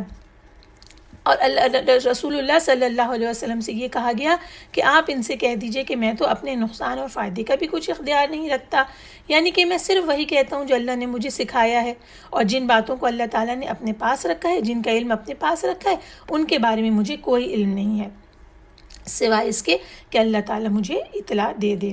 اور پھر ان کے بتا دیا گیا تھا کہ قیامت آئے گی اور ضرور آئے گی، لیکن وقت نہیں بتایا گیا تھا، لہٰذا یہ پوچھا کرتے تھے کہ بتاؤ کون سا وقت مقرر ہے۔ اس کا جواب یہ دیا گیا کہ ہر امت کی مدت مقرر ہے اور جب اس کی مدت پوری ہو جائے گی تو ایک گھڑی بھی دیر نہیں کر سکتی اور نہ آگے بڑھ سکتی، یعنی کہ عذاب یا قیامت یا ان میں سے کسی کی موت، اس میں سے جو چیز بھی آ جائے گی تو پھر اس کے بعد اسے آگے پیچھے نہیں کیا جا سکتا۔ پھر یہ بتا دیا گیا کہ جس چیز کے لیے جلدی مچا رہے ہیں یا جس چیز کے آنے میں شک میں پڑے ہوئے ہیں، عملاً جب وہ آ جائے گی تو ان کا حال کیا ہوگا، یعنی جب ان کے پاس عذاب آ جائے گا تو یہ کہیں گے، سورہ السجدہ میں ہے، اے ہمارے پروردگار ہم نے دیکھ لیا اور سن لیا، لہٰذا ہمیں واپس بھیج دے کہ ہم نیک عمل کریں، بے شک ہم یقین کرنے والے ہیں۔ پھر سورہ مومن میں ہے، پھر جب انہوں نے ہمارا عذاب دیکھ لیا تو کہنے لگے ہم اللہ واحد پر ایمان لائے اور جس چیز کو اس کے ساتھ شریک بناتے تھے اس کا انکار کیا، لیکن جب وہ ہمارا عذاب دیکھ چکے اس وقت ان کے ایمان نے ان کو کچھ بھی فائدہ نہ دیا۔ سبحان اللہ۔ اب یہ دیکھیے کہ یہاں اس بات کا بھی جواب دے دیا گیا کہ جس چیز پر ابھی ایمان نہیں لا رہے اس وقت اس پر ایمان لانے کا انہیں کوئی فائدہ نہیں ہوگا۔ اور اس کے بعد یہ بات دو ٹوک بتاتی گئی کہ وہ جس کے بارے میں جلدی مچا رہے ہیں اس کا آنا تو برحق ہے، وہ تو آئے گی ہی آئے گی۔ یہاں 53 اور 54 میں فرمایا کہ اللہ تعالیٰ نے کہ احق ہو، کہہ رہے ہیں کہ کیا یہ سچ ہے؟ اب یہ جو پوچھ رہے تھے سوال یہ طنز کے انداز میں پوچھ رہے تھے، کیا یہ سچ ہے؟ طنز کس بات پر؟ یعنی جب جسم مٹی میں مل جائیں گے تو کیا پھر انہیں قبروں سے اٹھایا جائے گا؟ کیا پھر قیامت کے دن برپا ہوگا؟ تو اللہ کے نبی سے کہہ دیا گیا کہ کہہ دیجئے کہ ہاں اللہ کی قسم یہ سچ ہے اور تم اللہ کو عاجز نہیں کر سکو گے، یعنی کہ تمہارا مر کر مٹی ہو جانا اللہ تعالیٰ کے لیے کوئی مشکل نہیں ہے کہ وہ اس کو دوبارہ سے زندہ کر دے جسم کو اور دوبارہ اسی طرح پیدا کر دے جس طرح سے پہلی دفعہ اس نے پیدا کیا تھا۔ اور پھر آخر میں یہ بات بتا دی گئی جب قیامت قائم ہوگی تو یہ کافر اس بات کی خواہش کریں گے کہ زمین بھر کا سونا دے دیں اور عذاب سے بچ جائیں، اور جب وہ عذاب دیکھیں گے تو پچھتائیں گے اور ندامت کو چھپائیں گے، اور پھر اس وقت کیا ہوگا کہ انصاف کے ساتھ فیصلہ ہو جائے گا اور بالکل بھی ان کے اوپر ظلم نہیں ہوگا۔ ابھی ہم نے آیت نمبر 56 تک پڑھا تھا، اب ہم 57 اور 58 صرف 2 آیتوں کو پڑھیں گے کیونکہ ان دونوں کی تفصیل لمبی ہے۔ اے لوگو، یقیناً تمہارے پاس تمہاری رب کی طرف سے نصیحت اور شفا ان بیماریوں کے لیے جو سینوں میں ہیں اور مومنوں کے لیے ہدایت اور رحمت آ گئی۔ اے نبی کہہ دیجئے یہ اللہ کے فضل اس کی رحمت سے نازل ہوا ہے، لہٰذا لوگوں کو چاہیے کہ وہ اسی کے ساتھ خوش ہوں، یہ ان چیزوں سے بہت بہتر ہے جو وہ جمع کرتے ہیں۔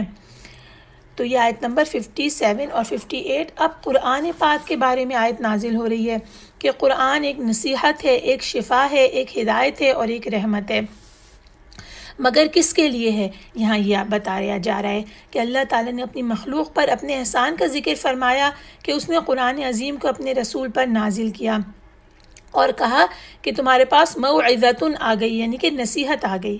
اب یہ وہ نصیحت ہے جو کہ ہر برائی کے کام سے، ہر فواحش اور منکرات کے کام سے اور اس چیز سے جس میں انسان کا نقصان ہے اس سے اسے روکتی ہے، اور شفاء لما فی الصدور ہے، یعنی دلوں کی بیماریوں کی شفا ہے۔ اس بارے میں لکھا ہوا ہے کہ دلوں میں پیدا ہونے والے جو شکوک و شبہات ہیں جو نفاق کی طرف لے جاتے ہیں، اور جو گندگی اور نجاست دلوں میں، ان سب کو یہ قرآن پاک زائل کر دیتا ہے، دور کر دیتا ہے۔ جو شخص اس پر ایمان لاتا ہے وہ دلوں کی جملہ بیماریوں سے اس کو نجات عطا ہو جاتی ہے۔ پھر ہدی و رحمہ، یعنی ہدایت ہے اور رحمت ہے اللہ کی طرف سے، یعنی کہ یہ ہدایت اور یہ رحمت جو ہے ان لوگوں پر آتی ہے جو ایمان لے آئیں، جو تصدیق کرنے والے ہوں اور جو کچھ اس میں ہے اس پر یقین کرنے والے ہوں۔ جب وہ یہ کر لیں گے تو پھر انہیں وہ ہدایت یعنی کہ رستہ ملے گا اور اللہ کی طرف سے خاص رحمت ملے گی۔ سورہ اسراء میں یہ اس طرح آتا ہے آیت نمبر 82 میں، اور ہم قرآن میں سے جو نازل کرتے ہیں وہ مومنوں کے لیے شفا اور رحمت ہے اور وہ ظالموں کو نقصان ہی میں بڑھاتا ہے۔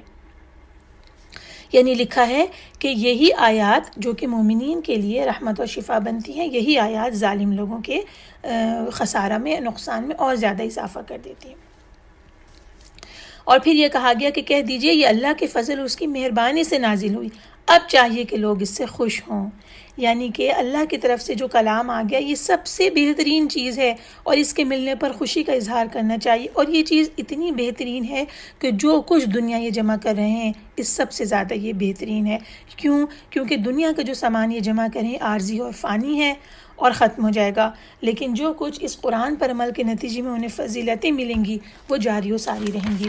دوسری جگہ سے جو مختصر ترجمہ و تفسیر ہے شاہ فہد پرنٹنگ پریس کا، اس میں سے اس آیت کے میں نے معنی کو تفسیر کو لیا تو وہ آپ کے سامنے پیش کرتی ہوں۔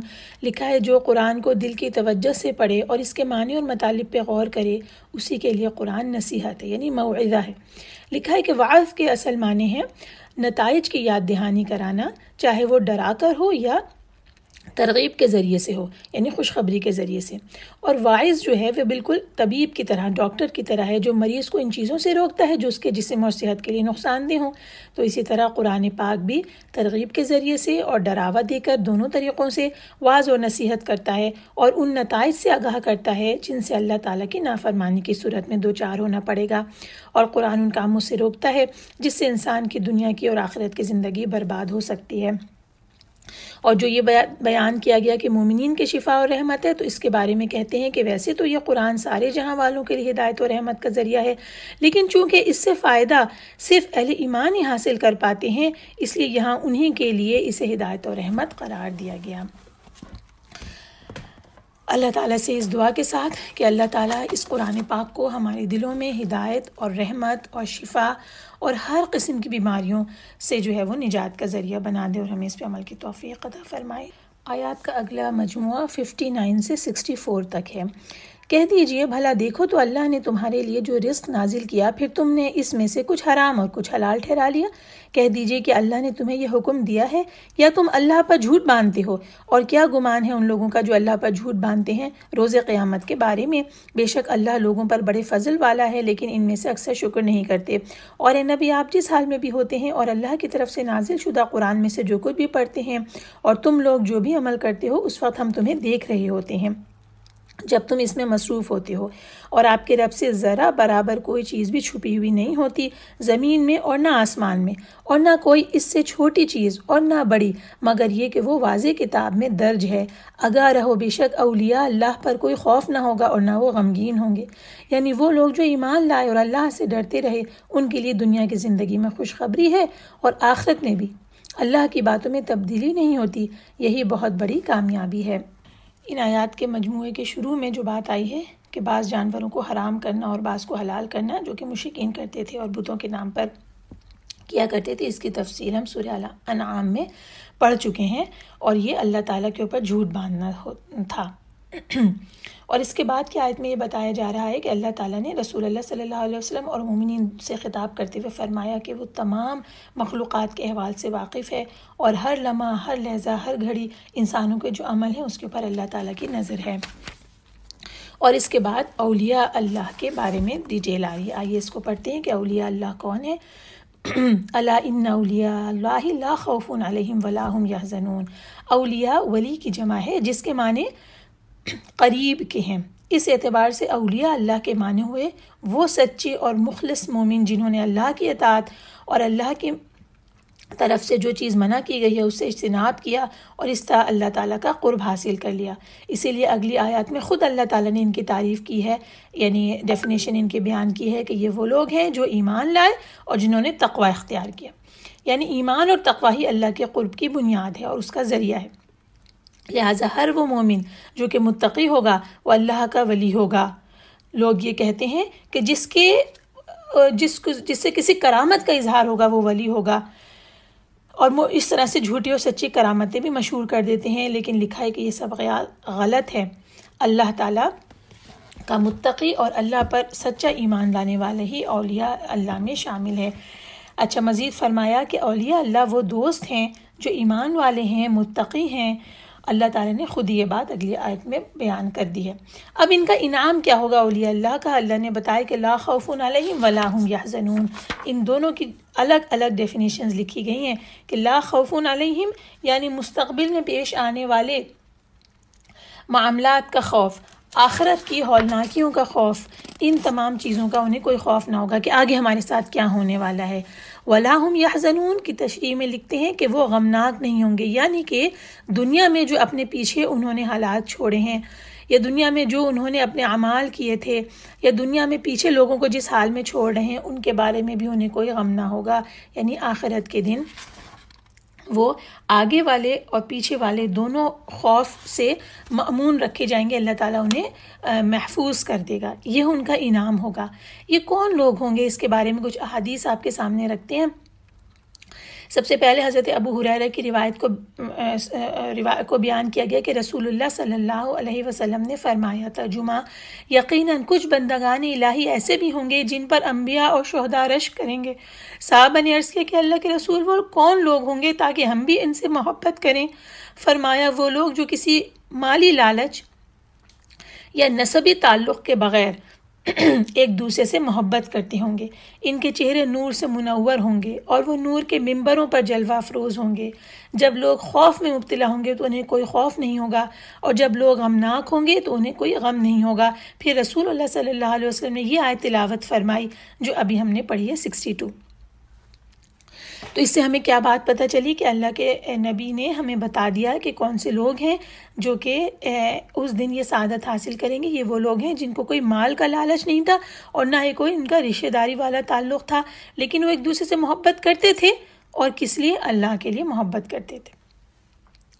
پھر اس کے بعد یہاں آیا ہے کہ حضرت براء رضی اللہ عنہ سے مروی ایک حدیث ہے، اس کا ترجمہ آپ کے سامنے رکھتی ہوں کہ بے شک مومن کی موت کا جب وقت آتا ہے تو اس کے پاس سفید چہروں اور سفید کپڑوں والے فرشتے آتے ہیں، اور وہ کہتے ہیں کہ اے پاک روح، تو نکل کر نعمتوں، خوشبو اور پھولوں اور ایسے رب کی طرف آ جا جو ناراض نہیں ہے۔ تو روح اس کے منہ سے اس طرح نکل جاتی ہے جس طرح مشکیزے کے منہ سے پانی کا قطرہ نکل جاتا ہے۔ یہاں پہ حدیث کے الفاظ ختم ہوتے ہیں، اور پھر آخرت میں ان لوگوں کے لیے بشارت یہ ہے کہ جیسا اللہ تعالیٰ نے فرمایا۔ یہ تو یہ بتایا کہ یہ بشارتیں جو موت آسان ہوگی، یہ بشرا میں سے ایک بشرا ان کے لیے یہ ہے نا، لہم البشرا فی الحیات الدنیا و فی الآخرہ۔ تو دنیا کی زندگی میں ایک بشرا یعنی خوشخبری یہ ہے کہ موت اتنی آسانی سے نکل جائے گی، اور آخرت کے لیے جو بشرا ہے ان کے لیے وہ ابھی ہم نے پڑھی ہے اوپر، اور ایک اور جگہ سورہ الانبیاء میں ہے کہ ان کو اس دن کا بڑا بھاری خوف غمگین نہیں کرے گا، اور فرشتے ان سے یہ کہہ کر ملیں گے کہ یہی وہ دن ہے جس کا تم سے وعدہ کیا جاتا تھا۔ سورہ الحدید میں ہے کہ جس دن آپ مومن مردوں مومن عورتوں کو دیکھیں گے کہ ان کے ایمان کا نور ان کے آگے آگے اور دائیں طرف چل رہا ہے، تو ان سے کہا جائے گا تم کو بشارت ہو کہ آج تمہارے لیے باغ ہیں جن کے تلے نہریں بہہ رہی ہیں، ان میں ہمیشہ رہیں گے، یہی بڑی کامیابی ہے۔ تو یہاں سے یہ بات پتہ چل گئی کہ دنیا کی بشارت اور آخرت کی بشارت انہیں مل رہی ہے، اور اللہ نے بتا دیا کہ اس وعدے میں کوئی تبدیلی نہیں کی جائے گی۔ اس کا کیا معنی ہوا؟ یعنی کہ جو اولیاء اللہ بننے کی کوشش کریں گے، اللہ کا پر ایمان اور اس کا تقوی اختیار کریں گے، تو پھر اللہ تعالیٰ اپنے وعدے کی خلاف ورزی نہیں کریں گے، کیونکہ اللہ تعالیٰ کا وعدہ تو ہمیشہ یقینی اور پکا ہے۔ اگر ہم اس وعدے کو پورا کریں گے تو پھر اللہ تعالیٰ اپنے وعدے کو ضرور پورا کریں گے، اور ذالک هو الفوز العظیم، یہی فوز العظیم ہے۔ یہ فوز العظیم وہ ضرور عطا کریں گے اپنے ان بندوں کو جو انشاءاللہ اولیاء اللہ بن جائیں گے۔ ہم اللہ تعالیٰ سے دعا کرتے ہیں کہ اللہ تعالیٰ ہمیں ان خوش نصیب بندوں میں شامل کر جسے اس نے خود ہی اپنے دوست قرار دیا، اور جسے اللہ تعالیٰ اپنا دوست قرار دے اسے پھر کسی بھی قسم کا غم نہیں ہوگا، کوئی خوف نہیں ہوگا۔ اور اب ہم 65 سے لے کے 70 آیت تک کا ترجمہ پڑھتے ہیں۔ اور اے نبی ان کی باتیں آپ کو غمگین نہ کریں، بے شک عزت تو ساری اللہ ہی کے لیے ہے، وہی خوب سننے والا خوب جاننے والا ہے۔ آگاہ رہو، بے شک اللہ ہی کے لیے آسمانوں میں جو مخلوق ہے اور جو زمین میں ہے، اور جو لوگ اللہ کے سوا شریکوں کو پکارتے ہیں وہ کسی اور چیز کی پیروی نہیں کرتے مگر صرف گمان کی پیروی کرتے ہیں، اور وہ محض قیاس کے گھوڑے دوڑاتے ہیں۔ وہی ہے اللہ جس نے تمہارے لیے رات بنائی تاکہ اس میں سکون حاصل کرو، اور دن کو روشن بنایا، بے شک اس میں بہت بڑی نشانیاں ہیں ان لوگوں کے لیے جو سنتے ہیں۔ انہوں نے کہا کہ اللہ نے بیٹا بنا لیا اور وہ اولاد سے پاک ہے، وہ بے پرواہ ہے، اسی کے لیے ہے جو کچھ آسمانوں میں ہے اور جو کچھ زمین میں ہے، اور تمہارے پاس اس بات کی کوئی دلیل نہیں۔ کیا تم اللہ کے بابت وہ بات کہتے ہو جس کو تم نہیں جانتے؟ اے نبی کہہ دیجئے بلا شبہ جو لوگ اللہ پر جھوٹ باندھتے ہیں وہ فلاح نہیں پائیں گے، دنیا میں تھوڑا سا فائدہ اٹھانا ہے، پھر انہیں ہماری طرف لوٹنا ہے، پھر ان کے کفر کی وجہ سے ہم انہیں شدید عذاب کا چکھائیں گے۔ یہاں تک آیت نمبر 70 تک ہم نے پڑھا، اس کو کسی مزید ایکسپلینیشن کی ضرورت نہیں ہے۔ آگے چلتے ہیں، اور حضرت نوح علیہ السلام کا یہاں قصہ شروع ہوتا ہے۔ بسم اللہ الرحمن الرحیم۔ اور اے نبی آپ انہیں نوح کا قصہ سنا دیجئے جب اس نے اپنی قوم سے کہا، اے میری قوم اگر تمہیں میرا قیام اور اللہ کی آیتوں کے ساتھ نصیحت کرنا ناگوار ہے تو میں نے اللہ ہی پر توکل کیا ہے، چنانچہ تم اور تمہارے شریک مل کر میرے خلاف فیصلہ کر لو، پھر تمہارا فیصلہ تم میں سے کسی سے پوشیدہ نہ رہے، پھر میرے خلاف وہ کر گزرو اور مجھے مہلت نہ دو، پھر اگر تم حق سے منہ موڑ لو تو میں نے تم سے کسی اجر کا سوال نہیں کیا، میرا اجر تو اللہ کے پاس ہے، اور مجھے یہ حکم دیا گیا ہے کہ میں فرما برداروں میں سے ہو جاؤں۔ پھر انہوں نے اسے جھٹلایا تو ہم نے اسے اور ان لوگوں کو نجات دی جو اس کے ساتھ کشتی میں سوار تھے، اور ہم نے انہیں ان کا جانشین بنا دیا، اور ہم نے ان لوگوں کو غرق کر دیا جنہوں نے ہماری آیات کو جھٹلایا تھا۔ پھر اے نبی دیکھیے ان لوگوں کا کیسا انجام ہوا جنہیں ڈرایا گیا تھا۔ پھر ہم نے نوح کے بعد کئی رسول ان کی اپنی قوم کی طرف بھیجے تو وہ ان کے پاس واضح دلائل لے کر آئے، تو پھر بھی نہ ہوئے کہ وہ اس ہدایت پر ایمان لے آتے جسے وہ پہلے جھٹلا چکے تھے۔ اسی طرح ہم حد سے گزرنے والوں کے دلوں پر مہر لگا دیتے ہیں۔ ان آیات کی ہم تفصیل کے ساتھ تشریح نہیں کریں گے کیونکہ ہم حضرت نوح علیہ السلام کا قصہ پہلے پڑھ چکے ہیں، جب ان کی قوم نے واعظ و نصیحت کے باوجود اپنا راستہ نہیں چھوڑا، اور اللہ تعالیٰ نے حضرت نوح اور ان پر ایمان لانے والوں کو ایک کشتی میں بٹھایا اور بچا لیا، اور باقی سب کو غرق کر دیا، یہاں تک کہ حضرت نوح کے بیٹے کو بھی غرق کر دیا۔ اب ان کے بعد زمین میں باقی بچنے والے جو لوگ تھے ان کو اللہ تعالیٰ نے ان کا جانشین بنا دیا، یعنی یہ حضرت نوح کے بعد زمین میں بسے، اور یہ آتا ہے کہ انسانوں کی جو نسل چلی وہ حضرت نوح کے 3 بیٹوں سے چلی، اسی لیے حضرت نوح کو آدم ثانی بھی کہا جاتا ہے۔ تو پھر ان بیٹوں میں جہاں جہاں وہ بسے اور ان کے قبیلے بنے، پھر ان کے بعد انبیاء آئے جو کہ دلائل اور معجزات لے کر آئے، ان کے پاس کھلی کھلی نشانیاں لے کر آئے، لیکن اللہ نے بتا دیا ہے کہ جس چیز کو انہوں نے پہلے جھٹلا دیا تھا اسے پھر مان کر نہ دیا۔ اس طرح ہم حد سے گزر جانے والوں کے دلوں پر مہر لگا دیتے ہیں۔ یہاں یہ سمجھنے کی ضرورت ہے کہ یہ حد سے گزر جانے والے کون ہیں، یہ معتدین کون ہیں۔ تفسیر میں لکھا ہے کہ جو ایک مرتبہ غلطی کر جانے کے بعد پھر اپنی بات کے اوپر، اپنی ضد کے اوپر اور ہٹ دھرمی کے اوپر جمع رہتا ہے، اڑا رہتا ہے، اور جس بات سے پہلے سے ایک دفعہ انکار کر دیا بعد میں کوئی بھی تلقین اور نصیحت اسے تبدیل نہیں کرتی، اور معقول سے معقول دلیل بھی سامنے آ جائے تو وہ لوگ مان کر نہیں دیتے. ایسے لوگ ہوتے ہیں جو کہ معتدین ہوتے ہیں، اور پھر ایسے لوگوں پر جب بار بار نشانیاں دینے کے بعد ان کا انکار سامنے آتا ہے تو آخر کار اللہ تعالیٰ ان کے اوپر مہر لگا دیتے ہیں اور پھر ان کو راہ راست پہ آنے کی توفیق نہیں ملتی. یہاں پر بہت ساری جگہوں میں قرآن میں ہے. سورہ الانعام کا یہاں حوالہ دیا گیا جس میں 110 آیت کہتی ہے اور ہم ان کے دلوں اور آنکھوں کو پھیر دیتے ہیں جس طرح یہ پہلی بار اس پر ایمان نہیں لائے تھے. اور یہاں اس جگہ پہ اوپر فرمایا گیا کذالک نطبع علی قلوب المعتدین، اسی طرح ہم زیادتی کرنے والوں کے دلوں پر مہر لگا دیتے ہیں. یہ مہر کیوں لگتی ہے؟ کیونکہ وہ اس ترجیح اپنی تکذیب میں پکے ہو چکے ہوتے ہیں کہ پھر ان کے پلٹنے کے امکانات ختم ہو جاتے ہیں. آئیے اب اگلی آیات کی طرف چلتے ہیں جو کہ قصہ حضرت موسیٰ علیہ السلام کا شروع ہوتا ہے. بسم اللہ الرحمن الرحیم. پھر اس کے بعد ہم نے موسیٰ اور ہارون کو اپنی آیتوں کے ساتھ فرعون اور اس کی قوم کے سرداروں کی طرف بھیجا تو انہوں نے تکبر کیا اور وہ لوگ مجرم تھے. پھر جب ان کے پاس ہماری طرف سے حق آ گیا تو انہوں نے کہا بے شک یہ تو کھلا جادو ہے. موسیٰ نے کہا کیا تم حق کے بارے میں یہ کہتے ہو جب وہ تمہارے پاس آ گیا؟ کیا یہ جادو ہے؟ حالانکہ جادوگر تو فلا نہیں پاتے. انہوں نے کہا کیا تو ہمارے پاس آیا کہ ہمیں اس طریقے سے ہٹا دے جس پر ہم نے اپنے باپ دادا کو پایا اور تم دونوں کے لیے زمین میں اقتدار ہو جبکہ ہم تم دونوں پر ایمان لانے والے نہیں ہیں. اور فرعون نے کہا تم میرے پاس ماہر جادوگر کو لے کر آؤ. پھر جب تمام جادوگر آ گئے تو ان سے موسیٰ نے کہا ڈالو جو کچھ تم ڈالنے والے ہو. پھر جب انہوں نے ڈالا تو موسیٰ نے کہا جو کچھ تم لائے ہو یہ جادو ہے، بے شک اللہ جلد اسے باطل کر دے گا. بے شک اللہ فساد کرنے والوں کا کام نہیں سنوارتا اور اللہ حق کو اپنے کلمات سے ثابت کرتا ہے اگرچہ مجرم لوگ ناپسند کریں. چنانچہ موسیٰ پر اس کی قوم کے چند نوجوانوں کے سوا کوئی بھی ایمان نہ لایا، فرعون اور اس کے درباریوں سے ڈرتے ہوئے کہ کہیں وہ انہیں فتنے میں نہ ڈال دے. اور بے شک فرعون سرزمین مصر میں سرکش بنا ہوا تھا اور بے شک وہ حد سے گزرنے والوں میں سے تھا. اور موسیٰ نے کہا اے میری قوم اگر تم اللہ پر ایمان لائے ہو تو اسی پر توکل کرو اگر تم فرما بردار ہو. چنانچہ انہوں نے کہا ہم نے اللہ پر ہی توکل کیا ہے. اے ہمارے رب تو ہمیں ظالم قوم کے ہاتھوں آزمائش میں نہ ڈال اور تو ہمیں اپنی رحمت کے ساتھ کافر قوم سے نجات دے. اور ہم نے موسیٰ اور اس کے بھائی کی طرف وحی کی کہ تم اپنی قوم کے لیے مصر میں کچھ گھر بناؤ اور تم اپنے گھروں کو قبلہ یعنی مسجدیں بناؤ اور صلاۃ قائم کرو اور مومنوں کو خوشخبری دے دیجیے. اور موسیٰ نے کہا اے ہمارے رب بے شک تو نے فرعون اور اس کی قوم کے سرداروں کو دنیا کی زندگی میں شان و شوکت اور مال و زر دے رکھا ہے اے ہمارے رب تاکہ وہ لوگوں کو تیری راہ سے بھٹکا دیں. اے ہمارے رب ان کا مال و زر غارت کر دے اور ان کے دل سخت کر دے چنانچہ ایمان نہ لائیں جب تک کہ دردناک عذاب نہ دیکھ لیں. اللہ نے کہا یقیناً تم دونوں کی دعا قبول کر لی گئی، چنانچہ تم دونوں ثابت قدم رہو اور ان لوگوں کے راستے کی مت پیروی کرو جو علم نہیں رکھتے. اور ہم نے بنی اسرائیل کو سمندر سے پار کر دیا. پھر فرعون اور اس کی فوجوں نے سرکشی اور ظلم سے ان کا پیچھا کیا حتیٰ کہ جب وہ غرق ہونے کو پہنچا تو پکار اٹھا میں ایمان لاتا ہوں کہ بے شک اس ذات کے سوا کوئی معبود نہیں جس پر بنو اسرائیل ایمان لائے اور میں مسلمانوں میں سے ہوں. اللہ نے فرمایا کہ اب ایمان لاتا ہے جبکہ تو پہلے نافرمان تھا اور تو فساد کرنے والوں میں سے تھا. چنانچہ آج ہم تیرا جسم بچا کر سمندر سے باہر نکال پھینکیں گے تاکہ تو اپنے پیچھے والوں کے لیے نشان عبرت ہو اور بے شک بہت سے لوگ ہماری نشانیوں سے غافل ہیں. یہاں تک ہم اس کا ترجمہ بھی رکھتے ہیں.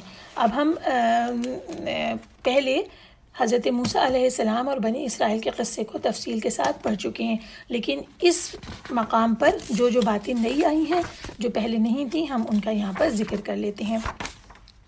بنی اسرائیل میں ایک بات یہ آئی کہ انہیں حکم دیا گیا تھا کہ اپنے گھروں کو میں قبلہ ٹھہرا لیں. قبلہ سے مطلب یہ ہے کہ مسجدیں بنا لیں اسے. حضرت ابن عباس سے اس روایت کی تفسیر میں بیان کیا گیا ہے کہ بنی اسرائیل نے موسیٰ علیہ السلام سے یہ کہا تھا کہ فرعونیوں کی موجودگی میں ہم اپنی نمازیں ادا نہیں کر سکتے. اللہ تعالیٰ کیونکہ وہ دیکھ لیں گے تو پھر انہیں سزا دیں گے. اللہ تعالیٰ نے انہیں اس بات کی اجازت دے دی تھی کہ وہ اپنے گھروں میں ہی صلاۃ ادا کر لیا کریں اور اس طرح اپنے گھروں کو ہی صلاح کی جگہ بنا لیں.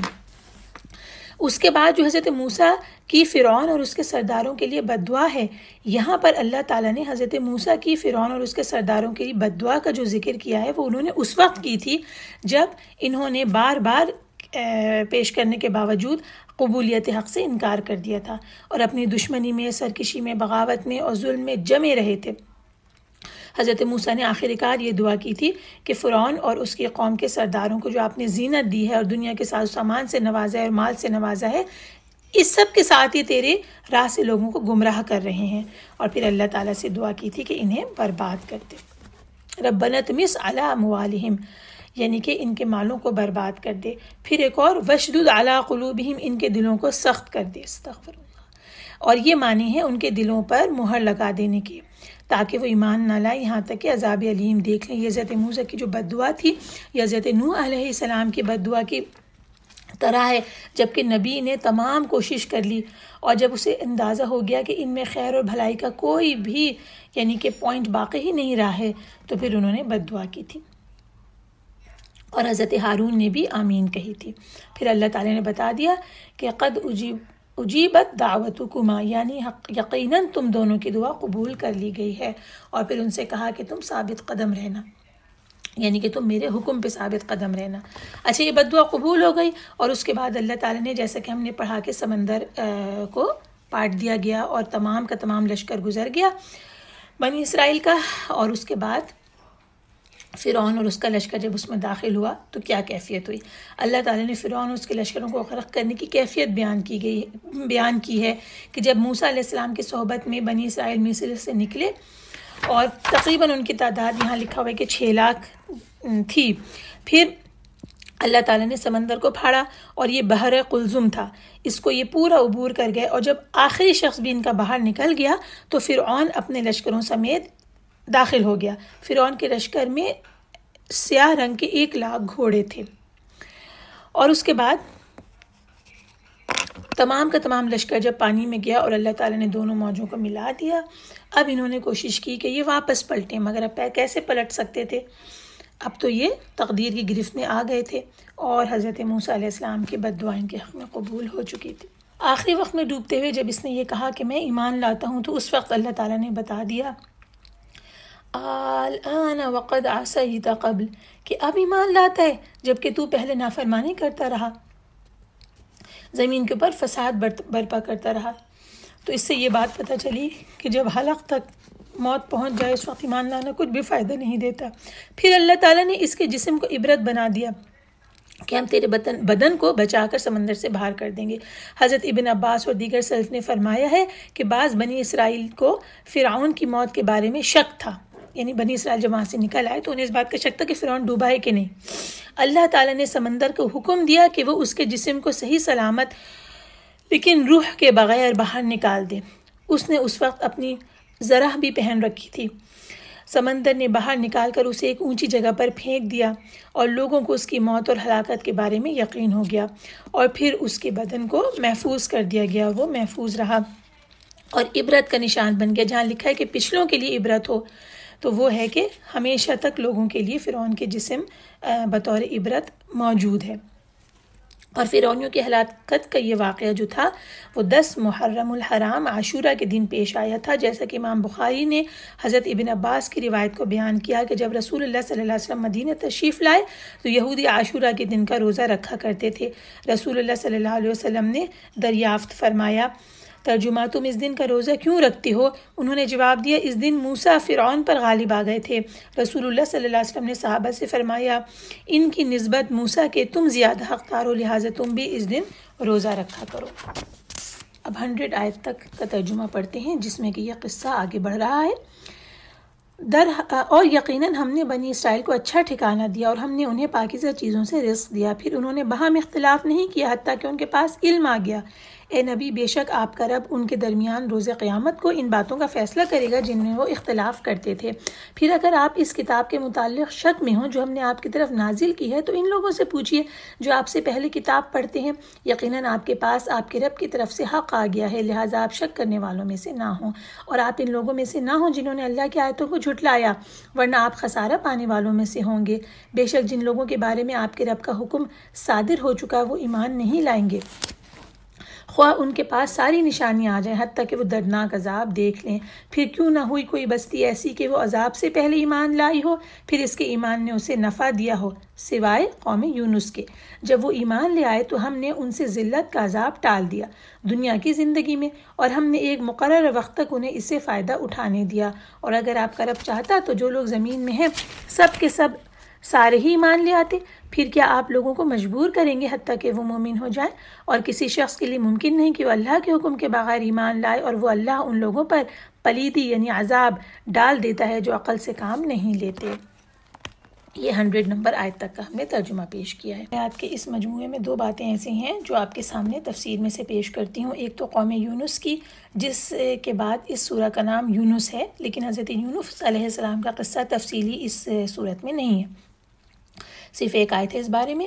حضرت یونس علیہ السلام کی قوم نینوا میں رہتی تھی۔ یہ قوم اس وقت ایمان لائی جب اس نے اس عذاب کے آثار دیکھ لیے جس کے بارے میں اس کے نبی نے اس کو ڈرایا تھا۔ قصہ یہ ہے کہ حضرت یونس علیہ السلام کی قوم صرف وہ قوم تھی کہ جب وہ ایمان لے آئی تو اللہ نے عذاب کو دور کر دیا۔ یونس علیہ السلام نے جب دیکھا کہ ان کی تبلیغ اور دعوت سے ان کی قوم متاثر نہیں ہو رہی تو انہوں نے اپنی قوم میں اعلان کر دیا کہ فلاں فلاں دن تم پر عذاب آ جائے گا۔ اس کے بعد وہ بستی سے نکل گئے تھے۔ جب بادل کی طرح عذاب ان پر امڑ آیا تو وہ سارے لوگ اپنے بچوں، اپنی عورتوں، اپنے جانوروں کو لے کر ایک میدان میں جمع ہوئے اور وہ پلٹے اللہ کی طرف۔ انہوں نے عاجزی اور انکساری کے ساتھ توبہ اور استغفار شروع کی، اور اللہ تعالیٰ نے وہ آیا ہوا عذاب ان کی توبہ کو قبول کر کے ان کے اوپر سے ٹال دیا۔ حضرت یونس علیہ السلام آنے جانے والے مسافروں سے اپنی قوم کا حال معلوم کرتے رہے، اور انہیں جب معلوم ہو گیا کہ اللہ تعالیٰ نے ان کی قوم پر سے عذاب کو ٹال دیا ہے تو وہ اپنی قوم میں اس وجہ سے واپس پلٹے نہیں کہ ان کی قوم نے پہلے ان کی تکذیب کر دی تھی، ان کو ڈینائی کیا تھا۔ وہ ایک طرح سے ناراض ہو کر قوم سے دوسری طرف چلے گئے، جس کے بعد وہ پورا کشتی کا واقعہ پیش آیا جو انشاءاللہ جس کی تفسیر آگے کے صورتوں میں آ جائے گی۔ لیکن یہاں پہ اللہ تعالیٰ نے یہ بات اشارتاً بیان فرما دی کہ اللہ تعالیٰ نے رسوائی کے عذاب کو دنیاوی زندگی میں سے ان پر ٹال دیا اور ان کو ایک خاص وقت تک کے لیے دنیا کی زندگی سے فائدہ اٹھانے کا موقع دیا۔ تو یہاں تفسیر میں لکھا ہے کہ اللہ نے دنیا کا عذاب ان سے تو دور کر دیا، لیکن آخرت کے بارے میں یہاں پر کوئی تفصیل ہمیں نہیں پتہ کہ آخرت کے عذاب کا کیا فیصلہ ہوا۔ یہاں لکھا ہے کہ اگر ایمان لانے کے بعد قوم یونس اپنے ایمان پر قائم رہی ہوگی اور اس حالت میں ان کی موت ہوئی ہوگی تو اللہ تعالیٰ آخرت میں بھی انہیں معاف کریں گے، لیکن اس کی یہاں صراحت نہیں ہے۔ اور ظاہر بات ہے کہ ان کے قوم کے جو لوگ ایمان پر قائم نہیں رہے ہوں گے یا انہوں نے بعد میں شرک کیا ہوگا یا گمراہی میں نکل گئے ہوں گے تو ظاہر ہے کہ وہ آخرت کے عذاب سے نہیں بچ سکتے، واللہ عالم بالصواب۔ لیکن ایک بات کی یہاں صراحت موجود ہے کہ دنیا کی زندگی سے اللہ تعالیٰ نے اس عذاب کو ٹال دیا، یعنی یہ کہ اللہ تعالیٰ کا غضب اس طرح سے بھی واپس پلٹتا ہے کہ جب قوم پوری کی پوری اجتماعی طور پر الحاحزاری کرنے لگی اور اللہ کے آگے جھکی اور سچی توبہ کی تو اللہ نے آیا ہوا عذاب بھی ٹال دیا۔ دوسرا جو پوائنٹ ہے وہ آیت نمبر 100 میں وہ یہ ہے کہ لوگوں کو کوئی مجبور نہیں کر سکتا کہ وہ مومن ہو جائیں، یہاں تک کہ اللہ کا نبی بھی انہیں مومن ہونے پہ مجبور نہیں کر سکتا، اور بلکہ یہ اللہ تعالیٰ کا کام ہے کہ وہ جسے چاہے ہدایت عطا فرمائے۔ اس کے بعد ہم آیات کے آخری مجموعے کی طرف چلتے ہیں، جس کے بعد صورت اختتام پذیر ہوتی ہے۔ آیت نمبر 109 پہ صورت اختتام پذیر ہوتی ہے۔ اے نبی کہہ دیجئے دیکھو اور غور کرو جو کچھ آسمانوں اور زمین میں ہے اور نشانیاں اور ڈراوے ان لوگوں کو کوئی فائدہ نہیں دیتے جو ایمان نہیں لاتے، تو یہ لوگ بھی گویا ان لوگوں کے سے دنوں کا انتظار کر رہے ہیں جو ان سے پہلے گزرے۔ کہہ دیجئے پھر تم انتظار کرو، بے شک تمہارے ساتھ میں بھی انتظار کرنے والوں میں سے ہوں، پھر ہم نجات دیتے ہیں اپنے رسولوں کو اور ان لوگوں کو جو ایمان لائے، اسی طرح ہم پر لازم ہے کہ ہم مومنوں کو نجات دیں۔ کہہ دیجئے اے لوگو اگر تم میرے دین سے متعلق شک میں ہو تو میں ان کی عبادت نہیں کرتا جن کی تم اللہ کے سوا عبادت کرتے ہو، لیکن میں تو اللہ کی عبادت کرتا ہوں، وہ جو تمہیں وفات دیتا ہے، اور مجھے اس بات کا حکم دیا گیا ہے کہ میں مومنوں میں شامل رہوں، اور یہ کہ اپنا رخ دین اسلام کی طرف سیدھا رکھیں یکسو ہو کر اور مشرکوں میں سے نہ ہوں، اور آپ اللہ کے سوا ان کو مت پکاریں جو نہ آپ کو نفع دے سکتے ہیں اور نہ آپ کو نقصان پہنچا سکتے ہیں، پھر اگر آپ نے ایسا کیا تو بے شک آپ بھی اس وقت ظالموں میں سے ہوں گے، اور اگر اللہ آپ کو کوئی تکلیف پہنچائے تو اس کے سوا کوئی بھی اسے دور کرنے والا نہیں، اور اگر اللہ آپ کے ساتھ کسی بھلائی کا ارادہ کرے تو کوئی بھی اس کے فضل کو رد کرنے والا نہیں۔ وہ اپنے بندوں میں سے جسے چاہتا ہے اس فضل سے نوازتا ہے، اور وہ بہت بخشنے والا، نہایت رحم کرنے والا ہے۔ کہہ دیجئے اے لوگو، تمہارے پاس تمہارے رب کی طرف سے حق آ گیا ہے، چنانچہ جس شخص نے ہدایت پائی تو یقیناً وہ اپنے ہی لیے ہدایت پاتا ہے، اور جس نے گمراہی اختیار کی تو یقیناً وہ اپنے ہی لیے گمراہی اختیار کرتا ہے۔ اور میں تمہارا وکیل نہیں ہوں، اور آپ کی طرف جو وحی کی جاتی ہے آپ اس کا اتباع کیجئے اور صبر کیجئے حتیٰ کہ اللہ فیصلہ کر دے، اور وہ سب سے بہتر فیصلہ کرنے والا ہے۔ آخری آیات کا یہ جو مجموعہ ہم نے پڑھا، اس میں دیکھیے کہ شرک کی نفی میں اور توحید خالص کے بارے میں کتنا پرزور بیان آیا ہے یہاں پر، اور کہا گیا ہے کہ وَأَنْ أَقِمْ وَجْهَكَ لِلدِّينِ حَنِيفًا، اور یہ کہ اپنا رخ یکسو ہو کر دین اسلام کی طرف سیدھا رکھیں، یہ حکم دیا گیا ہے، یعنی شرک سے کنارہ کش ہو جائیں، صرف اور صرف اللہ کی عبادت کریں۔ وَلَا تَكُونَنَّ مِنَ الْمُشْرِكِينَ، اور مشرکوں میں سے ہرگز نہ ہوں، یعنی اللہ کو چھوڑ کر ایسے معبودوں کو آپ نہ پکاریں جو کسی نفع یا نقصان کے اوپر قادر نہیں ہیں۔ اگر آپ ایسا کریں گے تو یہ ظلم کا ارتکاب ہوگا۔